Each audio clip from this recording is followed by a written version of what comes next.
Hey everybody, it's Matt here from pianoblog.com, and I'm going to talk about fingernails and curling the fingers today. We had a reader of the blog ask, why is it that my fingernails are clicking and clacking when I play? And this is really probably an issue of how this person's holding their hands, but without having actually seen this reader play the piano, I can't be 100% sure. Of course, it could be an issue of fingernail length. If you want to take a look at my fingernails, I know my hands are beat up from between rock climbing and playing the piano and doing work online, but you can take a look here.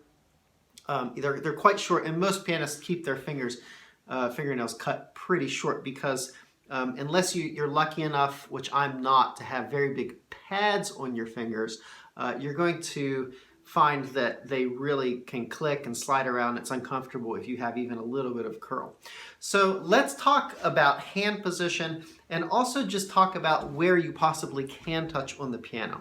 So there's this myth of having very curled fingers. I talk about this in my piano lessons courses and my technique courses and just with my own students, but there's this myth of having fingernails that are super curled, or fingers that are super curled all the time, so that your hand ought to be like this, you see. And that's really not totally true. It comes from a lot of old misconceptions. If you really watch a good pianist play, you'll see that their hands are very pliable and constantly changing shape.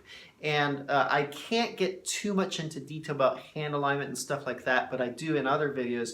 But as your hand alignment's changing, for example, if I'm playing, if you can see from here, let me see if I can move the camera in just a bit so you can see.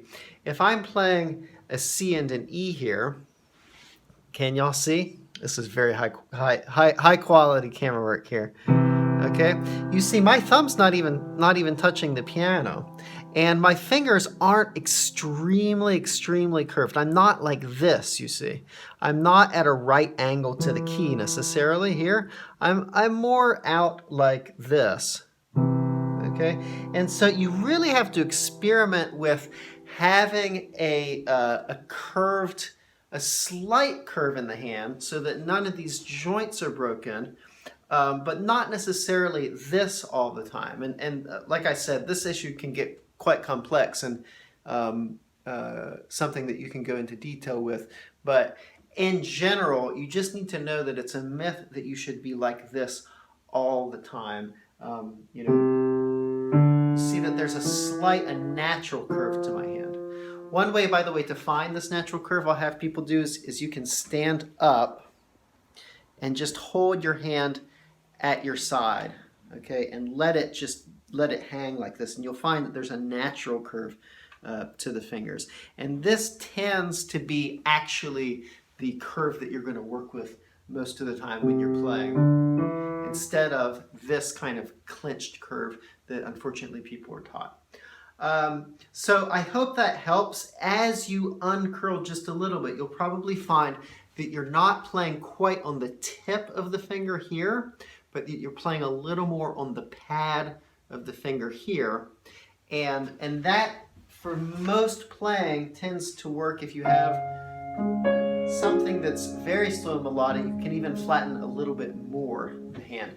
What you want to watch out for is when these joints break, so that when you get things like this, okay, that's not a supported hand. But even just a little bit of curl, a little bit of curve might be all that you need. Okay, so that's kind of a broad answer. We could go into a lot more detail. I could really pick this apart, but I hope that helps a little bit with understanding, you know, if you have these clicking fingernails, why that might be happening. You might actually be over curling your hand a little bit. You'll find it helpful to actually take a video camera, if you can, set it on the piano and just play a little bit. Watch what your curvature is. You might be surprised that you're kind of hyper clenching in here. Okay, so that's it for hand position today, and I will see y'all in the next video. Happy practicing.